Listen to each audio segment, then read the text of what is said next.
Minute, ma belle. Bonjour. Bonjour. Merci de me recevoir. On n'est pas chez toi, mais on n'a qu'à dire que c'est chez toi. Ok.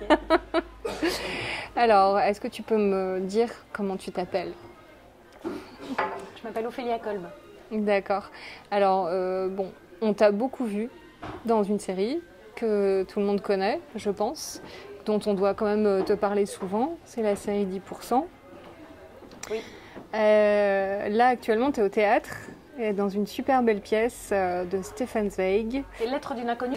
Est-ce qu'elle a été souvent jouée, cette pièce, tu le sais? Il y a une dizaine d'années par une autre actrice qui l'avait fait en adaptation avec un homme. Je crois qu'ils étaient deux sur scène, mais je ne l'avais pas vu à l'époque. Moi, je ne l'ai jamais vue sur scène en tout cas, et on a vérifié avec le metteur en scène. Je crois que c'est pas si monté que ça, non. Parce que c'est pas une pièce, c'est une adaptation. Et alors, qui est-ce qui met en scène? Il s'appelle Bertrand Marcos et c'est lui qui a fait l'adaptation aussi. Ok, d'accord. Et il avait déjà fait d'autres pièces Il avait mis en scène des monologues écrits par Marguerite Duras ou des adaptations comme ça, jouées par Fanny Ardant. Ok, Et il a mis en scène, je crois, une pièce avec Dominique Pinon et Mélanie Bernier il y a quelques années aussi. Moi, j'avais jamais vu son travail avant de travailler avec lui. d'accord, Je ne ok. peux pas trop en parler parce que je ne l'ai pas vu. Ok. Et alors, qu'est-ce qui a été l'élément déclencheur pour que tu acceptes cette pièce de théâtre? C'est le texte. Donc, j'étais déjà rentrée en contact avec... Enfin, lui était rentré en contact avec moi parce qu'il m'avait vu plusieurs fois sur scène. Il m'avait proposé d'autres projets qui ne s'étaient pas faits finalement. Et ensuite, il m'a proposé ça. Il m'a envoyé l'adaptation donc, de cette nouvelle. Et j'ai été bouleversée, même si je la connaissais. Je connaissais la nouvelle que j'avais lue quand j'avais une vingtaine d'années. Je crois peut-être un peu plus jeune au lycée. Et là, quand j'ai lu l'adaptation, je me suis dit, allez, on y va. Alors que j'avais toujours refusé des seuls en scène. On m'avait proposé plusieurs fois de faire des monologues, etc. Et ça ne m'amusait pas trop parce que je préfère être avec des gens sur scène, d'autres comédiens, comédiennes. Mais là, je me suis dit, ouais, essayons. Ok, Voilà. d'accord. Et alors, qu'est-ce qui t'avait bouleversée à 20 ans? D'amour qui n'attend rien, enfin qui attend en retour, mais d'amour inconditionnel comme ça, très généreux, presque trop généreux et un peu excessif pour une personne, de cristalliser comme ça quelque chose sur une personne qu'on connaît à peine. C'est quelque chose qui me touchait à l'époque et qui me touche toujours aujourd'hui. L'être aimé. Ouais.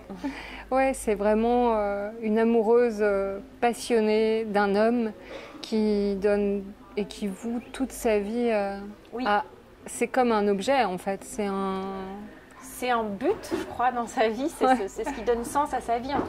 Sa vie aurait peut-être été très monotone, pénible même peut-être. Et en tout cas, elle aurait pris moins de sens. Là, c'est quelque chose qui donne sens à sa vie. En tout cas, quand on se demande pourquoi je vis, pourquoi j'existe, Ouais. Elle, au moins, elle le sait. Elle existe pour lui. Et alors, ton rapport à la littérature, est-ce que peut-être que tu as été vers cette pièce-là parce que tu aimes les mots, les lettres? Enfin, c'est un grand, grand, grand auteur, Stefan Zweig. Dans ta vie, est-ce qu'il a été important? Il a été important comme d'autres auteurs ont pu l'être. J'ai pas lu tout ce qu'il a fait après avoir lu un roman de lui ou une nouvelle. J'ai lu quelques biographies qu'il a faites qui sont sublimes, de Marie Stuart, Marie-Antoinette. J'ai lu pas mal de nouvelles de lui, mais je les ai pas toutes lues. Ouais. C'est un auteur immense, oui, comme d'autres. D'accord, je ok. pense que je fais ce métier aussi pour dire des mots d'auteur que je serais incapable d'écrire moi, Ouais. ou de transmettre des émotions, des sentiments, que moi je ne saurais pas écrire en tout cas. Et donc c'est pour ça aussi, ça fait partie des raisons pour lesquelles je fais ce métier, c'est le plaisir, le bonheur d'interpréter ces textes-là. J'ai joué aussi du Lars Noren, du Tchekhov, Shakespeare, plein d'autres auteurs, puis des auteurs contemporains aussi vivants, je veux dire, qui sont tout aussi forts. Donc oui, c'est un immense auteur, mais je le mets pas au-dessus de... Je me suis pas dit « Ah, je vais jouer ce texte parce que c'est le plus grand auteur de tous les temps ». Je me suis dit « Ah, c'est un immense auteur, cool, je vais pouvoir dire ces mots ». Ok, d'accord, très bien.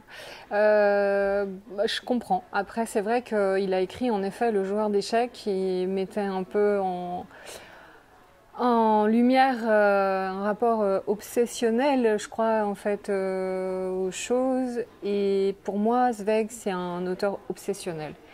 Oui, ouais, c'est vrai qu'on peut dire ça. Parce qu'il y a Amok aussi, 24 heures de la vie d'une femme, tous ces romans. C'est vrai qu'à chaque fois, il y a un petit côté obsessionnel. Peut-être qu'il avait ça aussi un peu dans sa vie. Je ne l'ai pas connu, évidemment, donc je ne pourrais pas en parler. Mais, Et puis je pense qu'il avait un rapport à l'écriture aussi qui était très dans l'obsessionnel. En fait, c'était quelqu'un, je pense, qui était voué complètement à l'écriture. Comme complètement. La plupart des auteurs, à partir du moment où on écrit, c'est que c'est une nécessité pour nous d'écrire et qu'on ne peut pas faire autrement, je pense. C'est vrai, mais son œuvre, elle est colossale.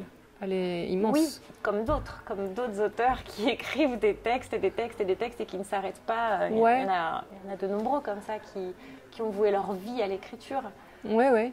La plupart des grands auteurs de romans et des grandes autrices de romans ou de pièces de théâtre ne vivent que pour ça, ne vivent que pour écrire. Et alors, actuellement, est-ce que tu as des auteurs qui t'animent actuels, en fait, des auteurs actuels Oui, beaucoup. Annie Ernaux, je crois que j'ai lu à peu près tous ses bouquins. Ah, presque. Tu dois être tellement heureuse. Oui. Je ne sais pas, dans les auteurs contemporains, dernièrement, là j'ai lu, je vais bientôt finir le concours de l'année dernière, Mohamed Sarr, qui a écrit un magnifique roman que je n'avais pas lu à sa sortie, donc là je le découvre que maintenant et je trouve ça vertigineux ce qu'il a écrit, donc ça me plaît beaucoup. Qu'est-ce que je peux dire ? Je peux dire que j'ai lu beaucoup, presque tout aussi de Leila Slimani, Alice Zeniter. Là, c'est que des filles, il faut que je trouve des hommes. Des auteurs contemporains. Il y a Toussaint, que j'aime beaucoup. J'ai lu pas mal de romans de lui aussi, qui est édité aux éditions Minuit. Voilà, après, ça va très vite dans la tête, mais il faut que je cherche les noms. Je suis tout le temps un livre à la main, donc plein d'auteurs contemporains me plaisent beaucoup, oui. D'accord, ok. Très bien, et il y a un auteur que tu aimerais jouer peut-être ? Alors c'est de la littérature qui serait traduit au théâtre. Ah, donc pas un auteur de théâtre, un auteur de roman que j'aimerais... Ouais.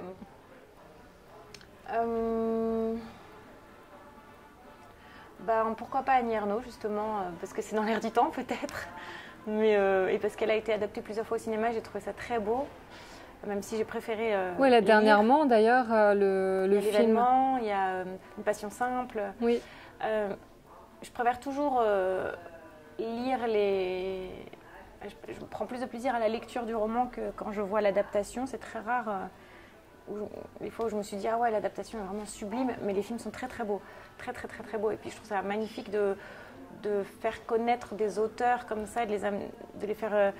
De les monter au cinéma ou au théâtre, ça permet à d'autres publics de connaître des auteurs qu'ils n'auraient pas forcément lus, ou pour des gens qui ne sont pas lecteurs, de voir ces textes au cinéma. Je trouve ça très beau d'amener les gens à faire connaissance avec des auteurs d'une autre manière que par la lecture, puisqu'il y a des gens qui ne lisent pas ou très peu. Donc c'est pas mal. Après, moi, j'ai jamais réfléchi à quel auteur j'aimerais jouer. Il faudrait que je m'y penche. Tu as un sac à côté de toi. Oui. Est-ce que tu peux m'en parler ? Est-ce que c'est un sac qui a un rapport, que tu as un rapport émotionnel au sac ? Quel est ton rapport au sac en général ? En général ou à celui-là ? Alors en général déjà. En général, j'ai toujours. Donc là, je l'ai pas pris avec moi, mais parce que je dois m'occuper des copines de ma fille aujourd'hui. Ouais. Donc on était très nombreuses, mais normalement j'ai un gros sac à dos léopard avec moi où il y a toute ma vie dedans. Ok. Et là, j'ai pris plus léger pour aujourd'hui, mais normalement j'ai un énorme sac auquel je suis très attachée, que j'amène absolument partout avec moi tout le temps, et dans lequel il y a tout, tout ce qui peut me servir dans une journée. C'est vrai. Donc, est-ce que tu dirais que c'est un peu ta maison, un sac ? Non, c'est pas ma maison. C'est fonctionnel et c'est pratique. Ok, très bien. C'est concis. Parce qu'il y a certaines femmes pour qui le sac, c'est comme un refuge en fait. Elles le prennent avec elles, c'est l'extension de leur maison, elles ont tout dedans, les trousses à pharmacie, les rouges à lèvres. Moi, je suis très très bordélique, à un point assez dingue. Donc, un bordel organisé, donc il ne faut surtout pas toucher à mon bordel parce que je sais que tel papier est sous la pile de génial. trucs et je sais que tel... T'as une mémoire comme ça, ouais. Bah, c'est comme ça que c'est dans ma tête peut-être, donc j'ai besoin de... Et donc si on y touche, c'est une catastrophe parce que je retrouve plus rien. Et donc, donc c'est un bordel très organisé, mais vraiment un très très gros bordel. Et mes sacs, c'est un peu pareil, c'est un peu du fourre-tout et c'est pas du tout organisé. J'ai pas du tout, oh là là, un Doliprane, oh là là, un mouchoir, oh là là, un pansement, un stylo, pas du tout, pas du tout. C'est vraiment... Je prends mon porte-monnaie, mes clés, et puis après ce qu'il y a dedans, ça reste. Et puis de temps en temps, je me dis tiens, je vais vider mon sac et jeter des trucs, mais sinon, c'est vraiment porte-monnaie, clé. Voilà, ça va pas plus loin. Ok. Et alors, du coup, ton sac aujourd'hui, est-ce qu'on peut regarder ce qu'il y a dedans? J'ai rien préparé. Est-ce que c'est un bord génial, c'est très bien. Moi, j'aime bien quand les sacs sont pas préparés. Alors, tu as une bouteille d'eau déjà, qui est très grosse. Une bouteille d'eau, c'est le sac de Mary Poppins. C'est assez génial. Bouteille d'eau, ça, j'en ai souvent. Normalement, j'ai un thermos, mais là, je l'ai laissé au théâtre parce que je m'en sers beaucoup au théâtre et puis j'en ai qu'un parce que les autres sont cassés. Ouais. Donc, normalement, j'ai un thermos pour pas utiliser de bouteilles en plastique, mais là je suis en tournage en ce moment et ils nous filent les bouteilles en plastique à gogo, donc j'ai récupéré ça sur le tournage. Ok. Voilà, j'ai mon porte-monnaie qui est minuscule et il y a mes cartes. C'est un vieux porte-monnaie. Tu as un rapport affectif aux objets? Pas du tout. Tu les prends depuis Non, ça fait pas longtemps que tu l'as celui-là? Si, il est un peu vieux, il doit avoir 5 ans, 4 ans, 3 ans, je sais pas. Patiné et tout Patiner parce que mes sacs sont sales, parce que je les nettoie pas, je les vide rarement, donc c'est un peu sale, mes sacs sont sales, ouais. Donc oui, il prend... C'est le sac de la vie. Ouais, ma vie n'est pas sale, mais... Ouais. Non, mais bon, du quotidien, on prend les choses, on les... Ok. J'ai ça, j'ai de la crème pour les mains. Ouais. C'est quoi le... On me l'a filé sur un tournage aussi. Ah ouais, ok. On peut savoir ce que c'est... c'est pas moi qui l'ai choisi, hein. La Provençale bio, enfin, c'est pas moi qui l'ai acheté, sur un tournage. Ok. J'ai un paquet de mouchoirs. Ouais. Je pense qu'il a été mangé par mon chien. J'ai une enveloppe avec des sous parce qu'aujourd'hui je m'occupe de copines de ma fille. Donc un des parents m'a donné des sous parce que je les emmène au cinéma tout à l'heure. D'accord. Et tu m'as dit que tu avais un chien. Oui, j'ai un chien. D'accord. Et il a quel âge? Elle a 2 ans. Ah, ok. Et c'est quoi la C'est un beagle. Beagle, c'est quoi les beagles? Le chien, c'est Snoopy. C'est un chien de chasse tricolore, donc marron, blanc et noir. Enfin, marron un peu comme ça. Trop bien. Et qui est obsédé par la nourriture. C'est un chien, tous les beagles sont obsédés, ils peuvent manger jusqu'à mourir en fait, ils n'ont pas d'effet de satiété, donc c'est un peu une catastrophe. Ah mais trop bien. Chez moi j'ai des protèges trucs pour bébé sur les portes des placards là pour pas qu'elle les ouvre et elle arrive à arracher les protections. Ok. Pour pas ouvrir les placards et elle vide les placards. Et donc tu as un enfant? Et j'ai un enfant. Ouais, elle a quel âge? Elle a 9 ans. D'accord. Ah oui, ok, c'est une grande fille. Non, mais parce que je sais pas pourquoi, j'étais partie du principe que tu avais un bébé. Je sais pas pourquoi, je suis désolée. Non, écoute, non. J'ai un immense bébé alors. Ah oui, elle a 9 ans, Ouais. D'accord. C'est une grande fille, d'accord. Ouais. Super cool. Ok. Et alors, qu'est-ce que tu as d'autre dans ton sac? J'ai mes écouteurs. Ouais. Qu'est-ce que tu fais avec ça? T'écoutes de la musique? J'écoute surtout des podcasts. Ah, parce trop que bien. Je me déplace essentiellement en vélo, même pour aller au théâtre et tout. T'écoutes des podcasts à vélo, mais c'est dangereux. Ouais, mais je mets qu'un seul écouteur. Ok. Et j'écoute des podcasts, beaucoup de podcasts. T'écoutes quoi? Plein de choses. J'écoute, en ce moment là, j'écoute Laura Adler, mais sinon j'écoutais un podcast de Judith du Portail que j'adore. J'écoutais tous les couilles sur la table, tout ce que fait Victoire Tualion, parce que j'adore ce qu'elle fait. J'écoute La Poudre. Là, c'est que des trucs féministes, hein, comme on peut se rendre compte, mais j'écoute aussi des émissions Vincent Josse. Cet été, j'ai écouté tout ce qu'il a fait, c'était sur France Inter, c'était Sous le soleil de Platon.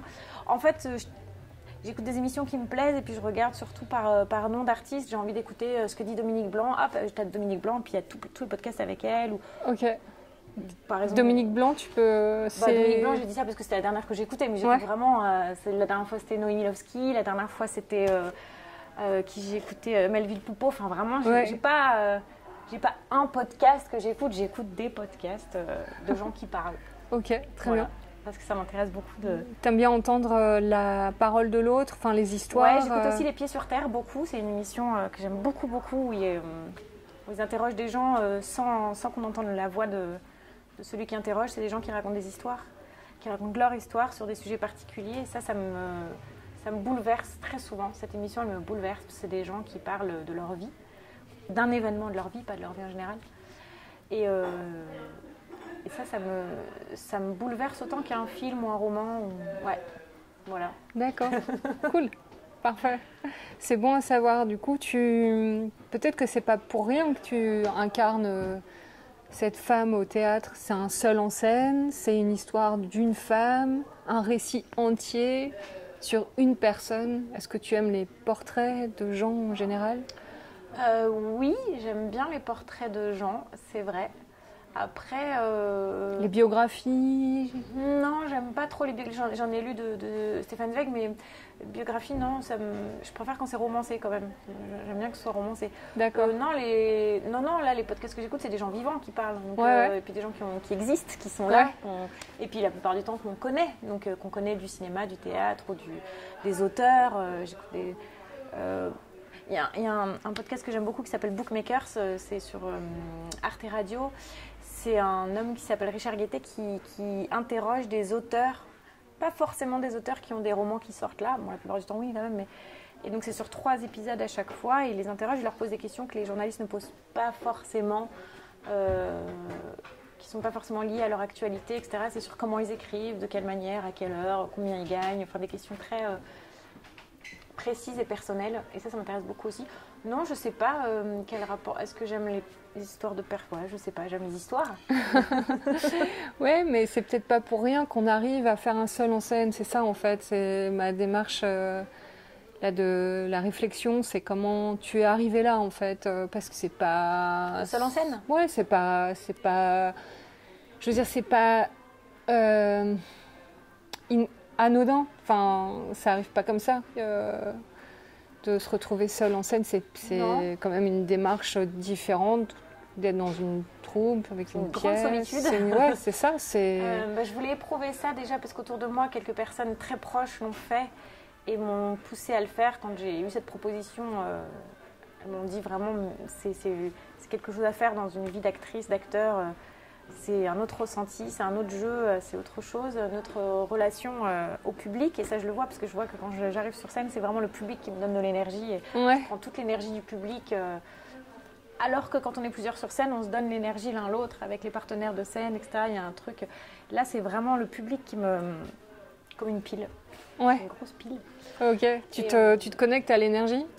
T'arrives à... Je sais pas si je me connecte, ça se fait tout seul. Je suis pas très mystique comme ça. C'est plus. Non, mais au niveau des sensations, comment est-ce que tu le ressens en fait que là... C'est tous ces gens dans la salle qui me regardent que moi, qui n'écoutent que moi et à qui il faut que je raconte l'histoire et il faut que j'aille jusqu'au bout parce qu'ils sont là pour ça, ils sont venus pour ça, ils se sont déplacés jusqu'au théâtre pour ça. Donc mon boulot, mon devoir, c'est de leur raconter l'histoire et je suis toute seule pour le faire. Donc c'est un autre chemin que ce qu'on fait quand on est plusieurs, ouais, parce qu'on ne peut pas s'appuyer sur nos camarades de jeu, comme on dit. Ouais. Et alors, ces moments de solitude, comment tu les... Parce que tu as commencé par me dire c'est une grande solitude. C'est une solitude comment dans tu les gères loges avant. En fait, dans les loges avant et après en sortant. Alors en sortant, ça va parce que j'ai mon régisseur, Stéphane, qui est là depuis plusieurs années. Donc, tous ceux qui ont travaillé au studio des Champs-Élysées le connaissent. Ouais. Ceux qui ont joué là-bas le connaissent. Donc lui qui m'accompagne beaucoup. Donc en sortant, il y a lui qui est là, qui est présent, qui est avec moi. Et de temps en temps, le metteur en scène qui vient voir le spectacle quand même pour me faire des notes et tout. Mais c'est avant, donc pendant les loges, la préparation avant le spectacle, où d'habitude on partage la loge avec les comédiens, les comédiennes, on se raconte nos journées, voilà, il se passe des choses dans les loges, c'est toute une vie avant le spectacle, une concentration particulière pour certains. Voilà, chacun a sa manière de... Puis après on se retrouve tous sur le plateau avant le spectacle, hop, on est chacun dans notre concentration, à notre manière, etc. Ou alors ensemble, ça dépend. Là vraiment c'est une espèce de solitude en loge, donc moi j'ai dès le début en fait je me suis mise à regarder des films. Donc je mets un film comme ça sur mon téléphone et comme ça je me sens accompagnée par d'autres acteurs. D'accord. Je mets des films français pour le moment, peut-être que je passerai à des films étrangers plus tard, mais pour le moment je mets des films français et puis j'ai leur voix comme ça d'acteurs ou d'actrices que j'aime beaucoup. Ah ok, c'est intéressant. Et je regarde pas forcément, en plus il est là le téléphone et moi je me maquille, je me coiffe et tout, je fais mes trucs avec les voix de ces acteurs qui jouent, avec leur sensibilité, avec leurs intonations, ça me nourrit. Ah, c'est intéressant. Donc tu restes, en fait, tu t'es créé une troupe de théâtre en fait. Ouais, qui est chaque soir différente. Virtuelle. Ouais, un peu, ouais. Ah ok, c'est marrant. Et est-ce que tu as aussi, je sais pas, une bonne entente avec les régisseurs. Enfin, ouais, ce que tu disais, en fait, ton équipe technique, elle te Mon équipe soutient. technique, c'est Stéphane. Ouais, Il est c'est tout ça. seul. Ouais. Une équipe technique, c'est Ouais. Stéphane. Ah ouais, donc il faut vraiment recréer comme ça de l'énergie avec comme ce que tu fais, c'est intéressant. Ouais, d'accord. Et alors, tu as des moments de blues un peu, des moments où tu dis non, je vais pas y aller, je vais pas y arriver, c'est trop dur, ou j'ai pas là, je peux pas, comment je vais faire Non, Tu arrives à trouver l'impulsion à chaque fois quand même. Bah ouais, c'est un plaisir de faire ce métier quand même. Donc si tout d'un coup je me dis je vais pas y arriver ou alors j'ai pas envie, pour autant trouver un autre métier. C'est tellement dur comme métier, je vais pas insister si j'ai ce genre de sensation. Ouais. Non, je suis heureuse d'aller au théâtre le soir, heureuse d'avoir cette histoire à raconter tous les soirs. En plus tous les soirs c'est différent en fonction du public, des réactions ou pas. Du nombre de personnes, de la journée qu'on a passée, de la soirée qui nous attend après. Est-ce qu'on a des amis dans la salle? Est-ce qu'on va les retrouver après? Qu'est-ce qu'ils vont penser du spectacle? Non, il se passe plein de choses tous les jours, donc c'est pas du tout... c'est pas quelque chose de monotone en tout cas, donc non. Puis des coups de blues, je peux en avoir, oui, bien sûr. Il suffit que quelqu'un que j'apprécie beaucoup et dont j'attends des retours du spectacle me dise quelque chose de négatif sur le spectacle, ça me dérange pas parce que c'est toujours intéressant, mais de la manière dont la personne va me dire la chose négative, la critique, la manière dont elle va me le dire, ça peut me bousiller pendant plusieurs heures, ouais, même pendant la journée d'après, et je peux tomber dans un blues terrible juste à cause de l'intonation, de la manière dont la personne m'a dit la critique, la mauvaise critique. D'accord, ok. Très intéressant. Et alors, tu me disais que tu étais en tournage dernièrement. Oui, je suis en tournage en ce moment, je tourne la journée, je joue le soir pour le moment. Ouais. Ok. Et qu'est-ce que tu tournes, on peut savoir? Je tourne une série pour OCS qui s'appelle Rictus. D'accord. C'est un réalisateur français. C'est Armand Malherbe. Donc, il a fait Chef et Moloch. C'est les deux séries vraiment pour lesquelles il est connu, enfin, il est reconnu dans le métier en tout cas. Et moi, j'ai fait un court-métrage avec lui, un de ses premiers courts-métrages il y a bien longtemps, on va dire au début des années 2000, il y a très longtemps, avec Fred Testo et moi dans les rôles principaux. Et puis on s'était toujours dit qu'un jour, on aimerait bien retravailler ensemble tous les trois. Ok. Et donc voilà, là, on retravaille ensemble tous les trois. Et alors, donc, les séries, comme on dirait Louis Garrel, c'est le... Comment il a dit ça? C'était les cuisines Mobalpa. C'était... Il dit que Netflix, c'est des cuisines Mobalpa. Qu'est-ce que t'en penses, toi, alors, du coup? Ça veut dire quoi? C'est bien, c'est pas bien, je comprends pas. Non, je pense que c'était assez péjoratif. Pour lui, ça tuait le cinéma. Alors, qu'est-ce que toi, t'en penses? Non, ce qui tue le cinéma, c'est que les gens ne se déplacent pas en salle et qu'ils regardent les films sur Netflix avec leur projecteur chez eux. Et moi-même, j'ai un projecteur, je regarde des films chez moi, mais ça ne m'empêche pas d'aller au cinéma. Je pense pas que les séries, ça tue le cinéma. C'est un autre exercice, c'est une autre attache aux personnages. Sur les séries, on a plus le temps de s'attacher à eux, de les connaître, peut-être connaître d'autres choses d'eux. On les suit, on les aime différemment. Est-ce que ça tue le cinéma? Non, je pense que ce qui tue le cinéma, c'est de ne pas y aller, de ne pas aller au cinéma. Est-ce qu'on ne va pas au cinéma parce qu'on regarde des séries? Peut-être, ouais, je sais pas. Bon, moi, j'aime les séries, je suis une consommatrice de séries, je ne suis pas une grosse consommatrice de séries, je ne suis pas en train de regarder la dernière série de machin, le dernier truc, etc. Je regarde des séries comme ça de temps en temps. Donc je ne me rends pas trop compte, peut-être, je sais pas. Non, moi je trouve ça bien les séries, moi j'aime beaucoup les séries, j'en fais moi-même, donc je ne vais pas cracher dans la soupe en plus. Ouais, bah oui, c'est sûr. Je suis d'accord, mais bon, c'est toujours intéressant d'avoir ce point de vue là. Et en revenant clairement à la pièce de théâtre, à cette femme et je refais un retour en arrière, mais parce que ça me semble plutôt intéressant, le rapport amoureux. Comment se créent les choses. Toi, tu es une femme amoureuse, passionnée, ou tu as un rapport à un sentiment amoureux plus doux? Comment... Je pense que ça dépend des histoires et des périodes dans la vie. On n'est pas...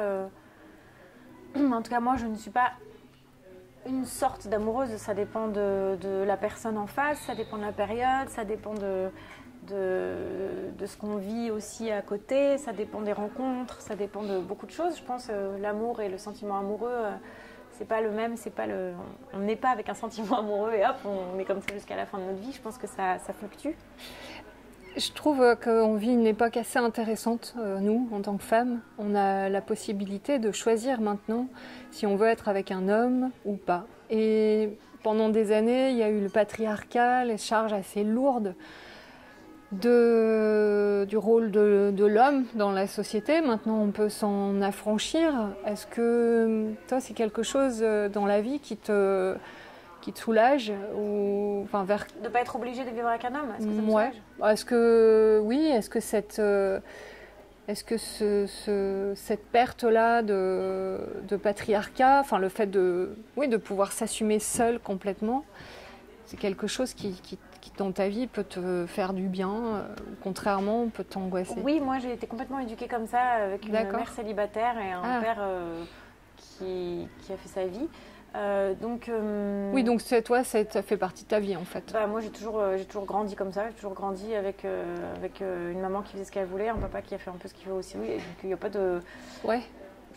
Pour moi, c'était dans la logique ce que je connaissais. Quand on est enfant, on a nos parents comme exemple, avant d'avoir d'autres adultes aussi en exemple. Mais moi, mes deux premiers exemples, c'était mon père et ma mère, donc, qui ont vécu vraiment ce qu'ils avaient envie de vivre, et chacun indépendant. Donc oui, moi, j'ai jamais eu cette espèce de poids ou de... On m'a jamais dit il faut que tu trouves un homme riche et que tu restes au foyer, que tu fasses des enfants. Si c'est ça, si je caricaturise, on m'a toujours dit ne pleure jamais pour un homme, ne t'accroche jamais à un homme et vis ta vie toi-même comme tu l'entends. Donc ouais, ça change pas grand-chose en fait. Bah si, ça change T'es une féministe, pour la société. ouais. Si, je suis très heureuse que la société autour et que les gens et que les femmes autour de moi et de mon âge et plus jeunes et même plus âgées puissent jouir de leur vie comme elles l'entendent et ne plus commencer à ne plus avoir ce truc de c'est grave si on est célibataire à 40 ans et qu'on n'a pas d'enfant, etc.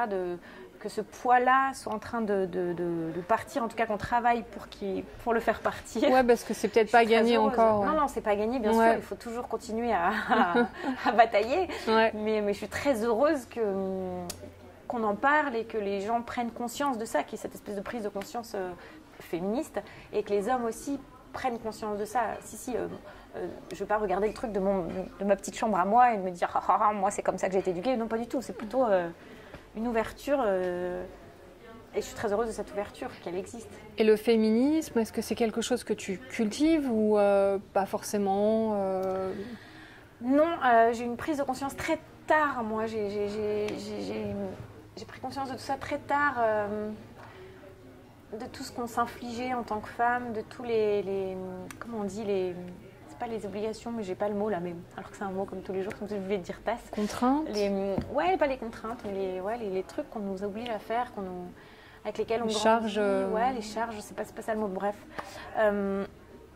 J'ai pris conscience de tout ça très tard, en fait. C'est avec la naissance de toutes ces femmes qui ont commencé à parler et à dire que c'était pas normal ce qu'on vivait, que ça va de l'inégalité des salaires à la manière dont les hommes se comportent avec les femmes dans le métro ou au travail, etc.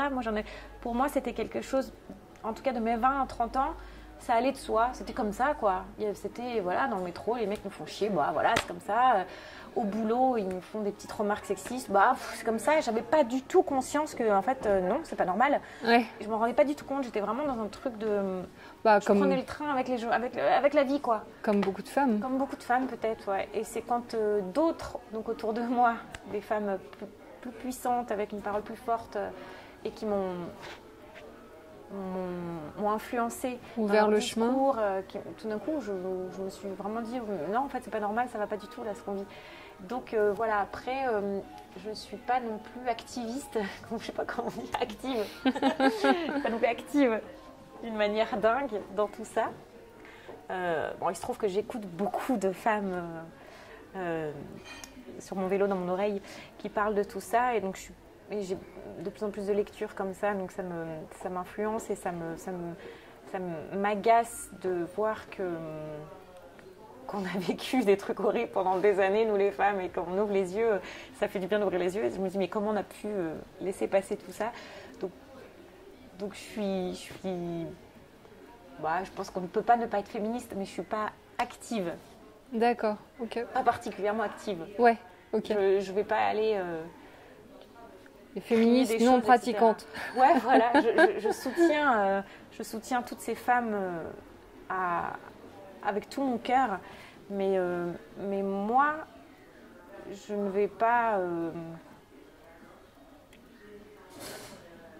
je ne prends pas la parole en soirée avec une table avec des amis pour leur dire « Ah, il faut faire ça, c'est pas bien faire ça ». Non, je suis plus dans l'écoute et dans un truc plus personnel, un chemin plus personnel, à me dire « Ah là là, mais comment on a fait pour faire tout ça, c'est fou. » Il faut qu'on... Donc c'est plus pour ma fille en fait, j'ai envie que ma fille grandisse dans... Et je suis très heureuse pour ma fille et ma petite sœur qui est bien plus jeune que moi. Je suis contente que toutes les deux grandissent dans un monde plus ouvert pour les femmes, en tout cas avec beaucoup de... J'ai l'impression que le monde va être plus beau pour elles, plus facile à certains endroits. Ouais. À certains endroits, plus facile pour elles. J'espère. Et est-ce que tu as pris part au mouvement MeToo dans le cinéma? Quelle est la place que toi tu as dans ce mouvement? Bah pareil, j'ai pas publié de MeToo sur mes réseaux sociaux parce que je pense que mes propres histoires, même si je soutiens toutes les femmes qui ont vécu des choses atroces, je pense qu'on en a plus ou moins toutes vécues. Moi, j'ai pas envie de parler de ma vie, de mes histoires publiquement. Donc, j'ai pas pris part, on dit, je crois. Mais pareil, je suis extrêmement touchée, heureuse et confiante parce que je me dis que ça change et je le vois sur les tournages, pas forcément sur le tournage, dans la vie de tous les jours, je vois qu'il y a un vrai changement qui est en train de se faire et une vraie conscience des hommes aussi qui prennent conscience des comportements qu'ils ont pu avoir ou que leurs amis pourraient avoir ou des choses qui paraissaient normales pour eux et tout d'un coup ils disent « Ah ben non, c'est pas normal mon comportement, etc. » Donc je vois qu'il y a une prise de conscience et ça, je trouve ça... magique, enfin pas magique puisqu'il y a du gros travail derrière, donc c'est pas magique, mais je trouve ça positif. Voilà. Ok, ouais, c'est très clair. Alors, est-ce que tu aurais autre chose dans ton sac, par hasard? Oui, il y a plein de choses, il est rempli. Ça, c'est une sucette au chocolat que ma fille a mangé, j'ai pas jeté le truc. C'est pour mes cheveux. Ça, c'est un truc que j'ai acheté il y a des années. Il y a un vieux truc de... C'est du Rosebud, ça s'est acheté chez un magasin qui a fermé aujourd'hui. Ok. Je crois que j'ai ça depuis plus de 10 ans, mais je l'utilise toujours. Je sais pas si c'est bon pour ma bouche, j'utilise un truc vieux depuis plus de 10 ans, mais j'ai des mouchoirs. Ça, c'est pour mon chien. J'ai mes clés de vélo, parce que je me déplace en vélo. J'ai une épingle pour mes cheveux. Et alors, du coup, la vie de vélo à Paris, comment est-ce que tu la vis? J'ai des gouttes pour mes yeux et un passe Navigo. Voilà, j'ai fait le tour. D'accord, très bien. Comment je vis la vie à vélo? Je me fais insulter toute la journée. C'est vrai. Le mot je rigole comme une dinde, mais c'est pas drôle en fait. Non, mais le mot connasse sort très vite, je trouve. Ah bon? Parce que moi, je fais du vélo, mais jamais moi, je me fais insulter. Très souvent. Ah bon? Après, quand j'ai ma fille, je prends ma fille avec moi en vélo derrière. Là, tout va bien parce que je fais très très attention. Je m'arrête à tous les feux et... Alors, tu crois qu'il y a un truc un peu sexiste? Excuse-moi, je te coupe la parole. Non, je pense pas que ce soit sexiste. Je pense que c'est comme en voiture, quand on se traite en voiture aussi tout de suite. Les gens, ils sont tout de suite, comme ils ont peur pour leur vie, je pense. Le fait d'avoir peur comme ça sort une insulte directe, quoi, comme en voiture. Et j'ai l'impression qu'en vélo aussi... Par exemple, j'essaie de m'arrêter systématiquement pour faire passer les piétons, parce que je me dis, les pauvres, il y a tellement de vélos à Paris, ils doivent... Moi-même, en piéton, des fois, je me dis, waouh, je peux traverser ou pas? Alors, il y a un espèce de truc où les vélos n'ont rien à faire, quoi. Donc, j'essaye de faire ça. Et avant même... Enfin, je veux dire, je suis en train de freiner pour laisser passer le piéton s'attend à ce que je ne m'arrête pas, donc me traite de connasse en avance. En me disant, ah, je peux passer connasse, ou des trucs comme ça. Je fais, pourquoi être aussi méchant? Bon voilà, ou alors par exemple, je prends beaucoup de pistes cyclables pour aller au théâtre ou pour d'autres trajets. Par exemple, parfois, je ne roule pas très vite, et je me fais, il y a des vélos derrière qui sont très pressés, qui sonnent, font « pousse-toi, connasse !» Je fais « enfin, mais pourquoi ?» Donc le plus du temps, je le prends pas mal, je rigole, je me dis « mais ils sont fous, quoi !» Mais sinon, je trouve ça un peu agressif. Après, moi, ça fait depuis que j'ai 15 ans, j'ai un vélo et je me déplace que en vélo depuis que j'ai 15 ans. Je prends très peu le métro, je prends très peu les transports en commun et tout. J'ai jamais eu scooter, ni rien. C'est vraiment le vélo. Donc, je suis vraiment très habituée au vélo à Paris. Maintenant, c'est super chouette parce qu'il y a des pistes cyclables partout. Voilà, par exemple, sur la rue de Rivoli, je trouve les gens très agressifs. Je prends la rue de Rivoli tous les jours pour aller au théâtre. Je trouve que les vélos sont agressifs, quoi. Ils respectent pas trop le code de la route. J'avoue que moi, quand je suis toute seule et qu'il est tard, que je suis toute seule sur la route, je le respecte pas non plus à 100%, je le reconnais. Mais ça manque de courtoisie, je pense. Ça manque de courtoisie. Et alors, entre conducteurs de vélo. et avec les trottinettes, c'est compliqué les trottinettes, tu trouves pas? Bah ouais, il y a beaucoup de gens qui disent ça. Moi, je trouve. Elles vont hyper vite. Moi, je m'en suis pris une dans le dos. Ah ouais. Ah, parce que j'ai freiné et puis il y avait une trottinette qui arrivait à fond la caisse, donc elle m'est rentrée dedans et j'ai fait ostéo et tout, quoi. Ça peut être pire, hein. Il y a eu des côtes cassées, des accidents très graves. Moi, je trouve que ils vont un peu trop vite même. Oui, ils vont trop vite, ouais, ça c'est sûr. Moi, je suis pour l'interdiction des trottinettes à Paris. Ouais. Non, moi, je suis pratique les trottinettes, donc quand même, je n'interdirais pas, mais peut-être la vitesse, peut-être baisser la vitesse des trottinettes. Ouais. Bon, et alors 10%, on n'a pas parlé, peut-être que tu en as marre d'en parler. Non, ça va. C'est quand même un immense succès, c'est dingue hein, quand même. C'est à l'international aussi, les séries. La série, elle marche bien partout dans le monde, quoi. Partout, je sais pas, mais elle marche dans beaucoup de pays, oui. Ok. Oui, puis il y a eu des remakes qui ont été faits, je crois en Inde, en Turquie, en Angleterre, je crois aussi. Ouais. Bah, ça a changé quelque chose dans ta vie Ah oui, complètement. Bah, déjà, ça a changé parce qu'on m'a proposé des rôles qu'on ne me proposait pas avant. Puis ça m'a permis de faire des choix parce que maintenant, on me demande si j'ai envie ou pas, alors qu'avant, je faisais plus tout ce qu'on me demandait. J'avais moins de choix. Et puis,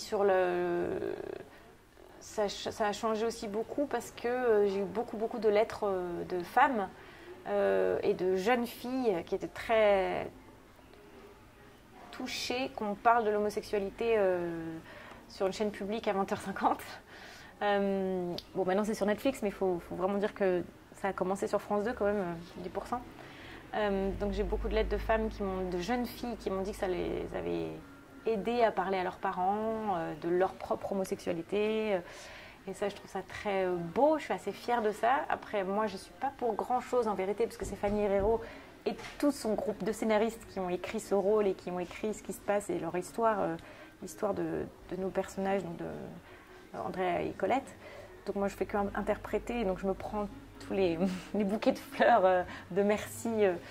C'est moi qui les récolte alors que je fais que le jouer, mais je suis très heureuse d'avoir porté ce rôle-là en tout cas, parce que bon, c'est un métier où parfois on se dit bon, je ne suis pas très utile, je sers juste à divertir. Puis de temps en temps, on se dit ah quand même là, je sers un petit peu à quelque chose, c'est pas mal. Et donc on se sent un peu utile, ça fait du bien. Et je suis très fière de participer à cette série parce que je la trouve superbe. Je la trouve très intéressante, je trouve qu'elle est portée par des acteurs superbes, tous. Et donc c'est un cadeau quoi, d'avoir joué avec eux, même si je n'ai pas joué avec tous, moi. Je joue surtout avec Camille Cotin, un immense cadeau. Et c'est immense d'avoir participé à cette série. D'accord. Et pour tous les acteurs principaux de la série, je pense que c'est immense. Ça nous a tous changé nos vies quand même. Bah oui, j'imagine. Et je suppose, oui, ça a dû t'ouvrir la porte à d'autres rôles aussi, à d'autres opportunités. Oui, bien sûr, ça m'a offert d'autres opportunités, d'autres rôles, bien sûr. Mais c'est ce que je disais, ça m'a permis de faire des choix, qu'on m'a proposé d'autres rôles qu'on ne me proposait pas. Oui, bien sûr, c'est une ouverture immense. Après, il y a aussi La Petite Histoire de France que j'ai tournée en même temps. J'ai commencé le tournage de La Petite Histoire de France et 10% en même temps. Je faisais un jour l'un, un jour l'autre. J'étais vraiment sur les deux tournages en même temps. Et ça aussi, ça a vraiment beaucoup changé parce que les gens aiment beaucoup cette série. On a beaucoup de très bons retours sur cette série. Donc ça aussi, c'est deux séries qui me transportent toujours, quoi, qui m'ont fait avancer dans ma carrière en tout cas. Bon, bah écoute. Carrière, il y a. Merci Ophélia, je vais te laisser aller chercher tes enfants. Et merci de m'avoir accordé tout ce temps et d'avoir répondu à mes questions. Avec plaisir. Et on se retrouve bientôt alors. Ok.